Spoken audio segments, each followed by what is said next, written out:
Yeah, it just feels like, keep me honest, like, have you ever had a day job in LA other than teaching improv? Like, that's your bread and butter out here. That's how you make a living, right? I've never worked 9 to 5. My last day job was about 30 years ago. Oh my!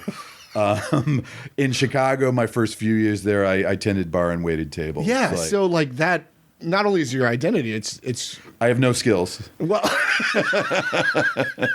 you have a very particular set of skills. Yeah, very particular set of skills. Very limited, but very particular. But that's wild that even. Wow, that's wild. Even like during all of this that we just talked about, where the world was collapsing and improv was popping, that you still didn't have to do anything. I guess thinking about that, that's pretty cool. I mean, we had the place to stay. I guess we were still paying rent in LA, but we were in a rent-controlled place in Atwater for years. You know, which was nice. But yeah, and then like you've got residuals coming in, you know, as an actor who's worked, you know, a fair amount of like, you have that, you know, but that's just like couch cushion money. Sure. It's like, yeah. Hey, $20. Yeah. You know? So like you got something coming in, but yeah, I mean, it was rough. Well, it's like, I just talked to Brendan and Brendan was like, when it does get to the end, there's always something that pops up and like saves him. And it sounds like maybe that's similar to you, like world's greatest improv. World's greatest improv school, WGIS. Like came up maybe right when you needed it. Yeah, it sure did. So it seems like for 30 years, that's remarkable. Jump in the net will appear. I mean, that's what it always is. Oh my God. So that, you don't know how much that hit home. So like for the last 9.5 years, I've worked a day job at 9 to 5. It's remote work. I work from home. It's not that hard, but it's been insanely stressful the last like 9 months. And I was like, I'm turning 40 this year. I was like, you know what? I'm going to walk. I'm going to jump. I'm going to see what happens. I'm going to try to just be creative I'm going to take a little creative leave. My last day is next Tuesday.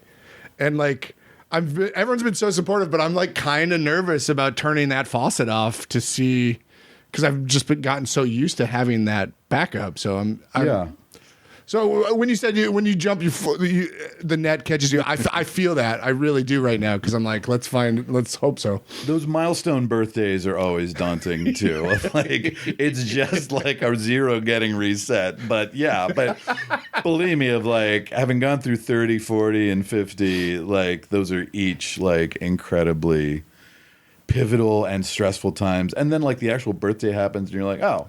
Like, it's just another day. I'm still the same guy. I'm just another day of like, it feels good. You know, it feels good to like reach that milestone. Well, you enjoy teaching improv. You get joy out of improv, right? I do. Yeah. Yeah. And I think people also can tell, those people that have been on autopilot a little bit, kind of going through the motions, like, and you know, I've had my moments of burnout also. Like there was a while at IO where they were changing the order of the levels. So of like, what, you know, maybe I was level 4 and they made my new class level 3 or something, but I was teaching the same thing. They just shuffled up, which meant I was teaching 3 level 4s and 3 level 3s, because all at the same time. And I definitely got burnt out that term because like I'm saying the same stuff 6 times a week. Right. Yeah. That's perfect. And because I follow like a pretty strict lesson plan. So I would constantly have deja vu of like, have you guys heard this before? Because I'm hearing it echoing in my head. Like,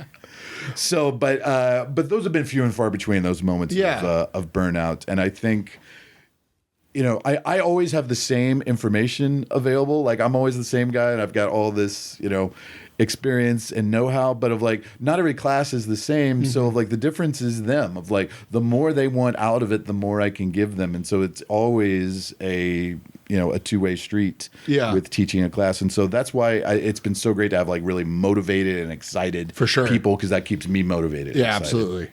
Yeah. See, that's where I'm at with my job. It's like I'm so burnt out, and I'm like, I don't want to die feeling this way. No. I want to try to do something that brings me joy. Even if I was like, I've hypothesized what I can do. And I'm like, I would love to just go do background work for a month. Like, that sounds great to me, to be around that world or whatever. It just feels like something that I'm not just going to bed anxious and waking up stressed, because it just sucks the life out of you. So if you can find something like improv where it brings you joy, great.